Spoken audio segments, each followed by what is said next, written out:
दोस्तों नमस्कार, एक बार फिर आपके सामने आपका दोस्त, आपका host Rajneesh Kumar Agarwal, army man. दोस्तों, आज का जो वीडियो है बहुत स्पेशल है, आपके लिए भी और मेरे लिए भी। क्यों? क्योंकि दोस्तों, वैसे बताना नहीं चाहिए बट बताना जरूरी भी है। आज मेरा बर्थडे है। थैंक यू, आपने मुझे विश किया इसके लिए, और जिन्होंने नहीं किया तो प्लीज कर दीजिए। ओके, थैंक यू दोस्तों। दोस्तों, मैं आज कोई वीडियो नहीं बनाऊंगा, सिर्फ और सिर्फ अपने बारे में बताऊंगा, और ये जरूरी है आपके लिए। दोस्तों, नाम रजनीश कुमार अग्रवाल, मध्य प्रदेश के छोटे से शहर इटारसी का रहने वाला हूं, और कई बार मैं अपनी स्टोरी मीटिंग्स में शेयर कर चुका हूं, वेबिनार में, सेमिनार में, दोनों जगह मैं शेयर कर चुका हूं। लेकिन फिर भी आज का डे मेरे लिए खास है, इसलिए मैं बताना चाहूंगा। दोस्तों, मैं बहुत छोटे से शहर में पैदा हुआ था, और जब मैं पैदा हुआ था, इस दुनिया में आया था, तो कहीं ना कहीं बहुत अच्छी बात यह हुई थी कि मैं घर का बड़ा बेटा था। और कहते हैं कि जब परिवार में पहला बेटा आता है तो परिवार में खुशियां बहुत आती हैं। तो कहीं ना कहीं मेरे साथ भी ऐसा हुआ था कि हमारे परिवार में खुशियां तो बहुत आई, लेकिन दिक्कत भी साथ में आती हैं। और वो दिक्कत ये थी कि मेरे पिताजी की नौकरी जो थी वो उस वक्त नहीं थी। जब मैं धरती पर आया था उस वक्त नौकरी नहीं थी। कहने का मतलब है कि उनकी लगी लगाई नौकरी छूट गई थी किसी वजह से। तो दिक्कतें थी, परेशानियां थी, लेकिन चलो, मैं 1-1.5 साल का हुआ, पिताजी को दोबारा एक नौकरी मिल गई और पिताजी उस नौकरी को करने लगे। बट कहीं ना कहीं जैसे तैसे चल रहा था परिवार। फिर मेरे बाद में मेरे 2 भाई और इस धरती पर आए, और ऐसे करके हमारा जो परिवार है वो 3 भाई, मदर फादर, ग्रैंडफादर, चाचा जी वगैरह, ऐसे तकरीबन 7 से 8 लोगों का परिवार जो हम लोग का था, जो हम लोग एक साथ रहते थे दोस्तों। तो लाइफ ऐसे ही चल रही थी। और मुझे याद है दोस्तों कि जब मैंने होश संभाला है तो मैं एक छोटे से सरकारी स्कूल में पढ़ता था। और बड़ी अच्छी बात है कि वो स्कूल आज है भी नहीं। आर्य नगर स्कूल था जिसमें मैं पढ़ता था। और बड़े होते जब मैं 10th क्लास में था तो मुझे याद है कि मैं जनता स्कूल के अंदर पढ़ता था। जनता स्कूल, वो भी अर्ध सरकारी स्कूल था, जहां पर आई थिंक मुझे लगता है 20 से 25 रुपए फीस लगती थी। तो इसी स्कूल में पढ़कर हम लोगों ने अपनी एजुकेशन ली दोस्तों। सपने बहुत थे, करना बहुत कुछ चाहते थे, लेकिन पारिवारिक स्थिति अच्छी ना होने की वजह से मुझे 10th क्लास के बाद अपनी जर्नी को रोकना पड़ा। और उसके बाद में मैंने प्राइवेट वर्क स्टार्ट किया। प्राइवेट वर्क, शायद आप ये कह सकते हैं कि एक ऐसा वर्क कि बहुत से लोग नहीं करना चाहते हैं। ऐसे काम जो कहते हैं कि लो कैटेगरी के वर्क होते हैं, वो मुझे करने पड़े। लेकिन उसको शायद कुछ और ही मंजूर था, और उसने मुझे एक मौका दिया। वो मौका दिया मुझे आर्मी में जाने का। आर्मी में जाने का मुझे मौका मिला, और मैं अपने आप को सौभाग्यशाली समझता हूं, क्योंकि भारत देश की सेवा करना हर किसी के भाग में नहीं होता है। तो अगर मुझे ये मौका मिला तो डेफिनेटली मैं सौभाग्यशाली था कि मुझे आर्मी में जाने का मौका मिला, और मैंने आर्मी की नौकरी ज्वाइन कर ली। आर्मी की नौकरी ज्वाइन करने के बाद में मैंने सोचा था कि हो सकता है अब घर के हालात बदल जाएं, लेकिन शायद ऊपर वाले को कुछ और ही मंजूर था दोस्तों। मैंने नौकरी को ज्वाइन किया, और मेरे फादर को आफ्टर 4 ईयर, मेरी नौकरी करने के बाद 4 से 5 साल के बाद ही मेरे फादर को पैरालाइज हो गया।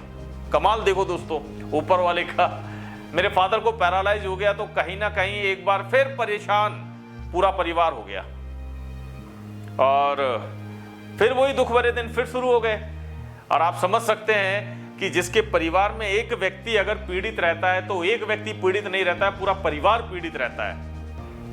तो कहीं ना कहीं दिक्कतें फिर एक बार हम सबके जीवन में दोबारा आ गई दोस्तों।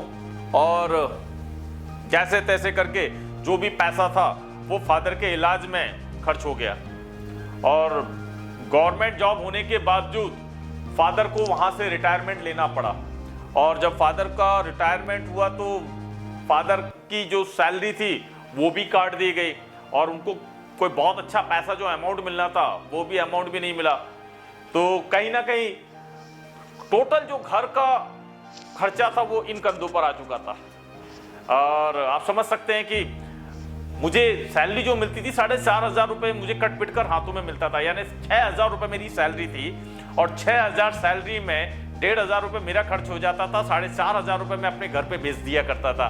और वो जो 4,500 रुपये आता था प्लस मेरी मदर जो थी वो कहीं ना कहीं सिलाई करने का काम करती थी, मेरी मदर जो है सिलाई करने का काम करती थी, तो उसकी वजह से भी कहीं ना कहीं घर का खर्च बहुत अच्छी तरीके से चल रहा था। तो कुल मिला के जिंदगी बीत रही थी। मैं ये नहीं कह सकता कि बहुत खूबसूरत थी, लेकिन क्या कर सकते हैं, कुछ और ऑप्शन भी नहीं था। दोस्तों थैंक्स ऊपर वाले का, मुझे 2006 में मेरे एक मित्र थे मिस्टर SM अली, सैयद मासूम अली, जो कि हैदराबाद से बिलोंग करते हैं, वो मुझे एक दिन एक सेमिनार में लेकर गए।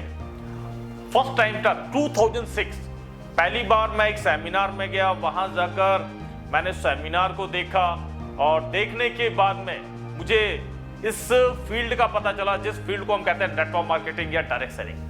पहली बार इस फील्ड को देखा और देखने के बाद में एक बात क्लियर हो गई थी कि यार ये वो फील्ड है जो आने वाले समय में मुझे उस मुकाम तक पहुंचा सकता है जहां से मेरी सारी समस्याएं खत्म हो सकती हैं। याद रखना दोस्तों, जिस काम को आज आप देख रहे हैं, सुन रहे हैं, समझ रहे हैं, इस काम को 2006 में यानी कि आज से 14 साल पहले मैं देख चुका था, समझ चुका था। वर्क करना शुरू किया और वर्क करते करते कुछ दिन बीता, लेकिन कहते हैं ना कि दोस्तों जब आप पहली बार किसी वर्क को करते हैं तो आपको एक्सपीरियंस नहीं होता है। एक्सपीरियंस कब आता है? जब आप उस काम में समय देते हैं। और ये वैसे भी ये वर्क उस वक्त शुरुआती दौर में था।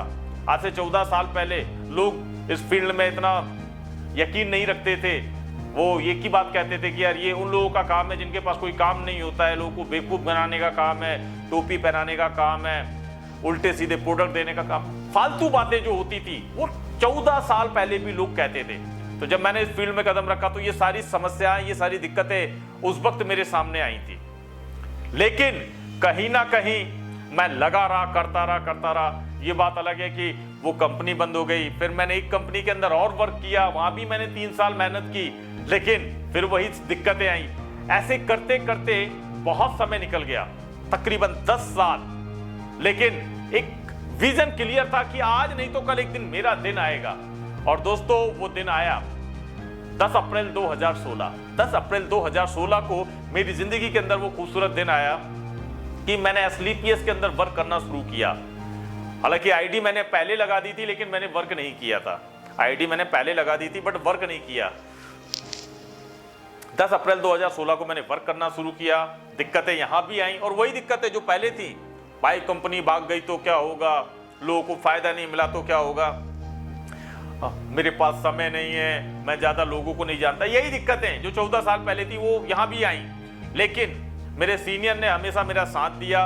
उन्होंने एक ही बात कही कि आज आपका दिन नहीं है लेकिन एक दिन आपका आएगा। तो मैं थैंक्स कहना चाहूंगा मेरे गुरु मिस्टर दिलीप सिंह राठौर जी को, जिन्होंने हमेशा मेरा साथ दिया, मेरा सपोर्ट किया और मुझे समय समय पे गाइड किया।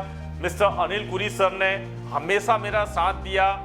एक गुरु की जो मैं कह सकता हूं कि वाणी होती है वो उनकी जबरदस्त वाणी है और उन्होंने हमेशा मुझे मोटिवेट किया। संजीव सर ने हमेशा मेरा साथ दिया, हमेशा मुझे सपोर्ट किया। और मामचंद सर मेरे रियल गुरु हैं, जिनको मैं गुरु मानता हूं, भगवान मानता हूं, अपने पिता के समान मानता हूं। और दोस्तों इन गुरुओं के कारण आज 4 साल और मुझे लगता है अप्रैल से मई, जून, जुलाई, अगस्त, सितंबर, 4 साल 5 महीने के अंदर ये व्यक्ति जो आपके सामने बैठा हुआ है आज इस बिजनेस से सफल लोगों की श्रेणी में आ चुका है। और अभी मैं ये नहीं कहूंगा कि मैं सफल हो गया, क्योंकि अभी सफल होने के लिए कम से कम मुझे 2 लेवल और करने हैं, है ना, क्योंकि अभी तो शुरुआत हुई है यार।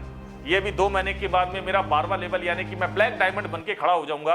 बट मेन चीज मुझे 2 लेवल और करना है, यानी क्राउन डायमंड के बाद मैं कहूंगा कि हाँ मैंने शायद कुछ किया है। लेकिन दोस्तों एक बात बहुत अच्छी हुई है मेरे जीवन में जो हुई है कि मैंने एक विजन जो देखा था कि एक दिन मेरा आएगा। मैं केवल और केवल अपना जो फोकस है, केवल और केवल जो मेरा फोकस था वो ये था कि मुझे इस फील्ड में सफल होना है। मैंने कभी भी किसी नौकरी की तरफ, किसी बिजनेस की तरफ मैंने ध्यान ही नहीं दिया, इसी फील्ड में लगा रहा। याद रखना सर, ये आप लोग के लिए भी मैसेज है कि अगर इस फील्ड में आ गए हो तो सफल 100% होगे, लेकिन होगे तभी जब आप कंटिन्यू इस फील्ड में लगे रहोगे। क्योंकि बहुत से लोग यहां आ तो जाते हैं लेकिन बंदरों वाले काम करते हैं, कभी इधर से उधर, कभी उधर से इधर, कभी इधर से उधर। मत करिए सर। क्यों? क्योंकि एसलीपीएस वेलनेस प्राइवेट लिमिटेड एक ऐसा फील्ड है जहां आप अपने जीवन के सारे सपनों को पूरा कर सकते हैं। दोस्तों, आज मैं अपनी खुद की BMW कार में रहता हूं, आज मेरे पास एक अच्छा लग्जरी फ्लैट है, आज मेरे पास अपना बैंक बैलेंस है, देश विदेश की यात्राएं करता हूं, सारी चीजें मेरे पास है। और इसके लिए मैं हमेशा अपने गुरु को और मेरी प्यारी टीम जो आप हैं, आप सभी लोगों को दिल से सैल्यूट करता हूं। क्योंकि मेरी टीम नहीं होती तो शायद मैं नहीं होता। तो मेरे गुरु और मेरी टीम को मेरी तरफ से आज के लिए बहुत बहुत थैंक्स, क्योंकि आप सभी के कारण और जो व्यूअर्स हैं जो मुझे देख रहे हैं, दोस्तों आप सभी को सैल्यूट है। क्योंकि अगर आप नहीं होते तो शायद ये रजनीश कुमार अग्रवाल भी इस जगह पर नहीं होता। तो दोस्तों, आज मेरा बर्थडे है तो मैंने कहा चलो आपको एक वीडियो जरूर शेयर कर दूं। तो दोस्तों, अगर ये मेरी स्टोरी जो कि पूरी नहीं है, अभी तो बहुत कुछ बाकी है, लेकिन आज के लिए इतना ही काफी है। अगर अच्छी लगी हो तो लाइक जरूर कर दीजिएगा। और संडे के दिन दोस्तों हमारा वेबिनार होता है सुबह 10 बजे, तो आप सभी इनवाइट हैं संडे को। हमारे great, dynamic, very handsome, very charming leader जो मेरे गुरु, मेरे भगवान, मेरे मेंटर भी हैं, मिस्टर दिलीप सिंह राठौड़ स्वयं आ रहे हैं। तो मैं थैंक्स कहूंगा आप सभी को दोस्तों। तो मिलते हैं संडे को 10 बजे सुबह। ध्यान रखना, संडे को 10 बजे सुबह हम लोग मिल रहे हैं। ओके दोस्तों, थैंक यू वेरी मच। आप सभी का दिन शुभ हो। जय हिंद, जय भारत, जय एसलीपीएस, जय हिंद।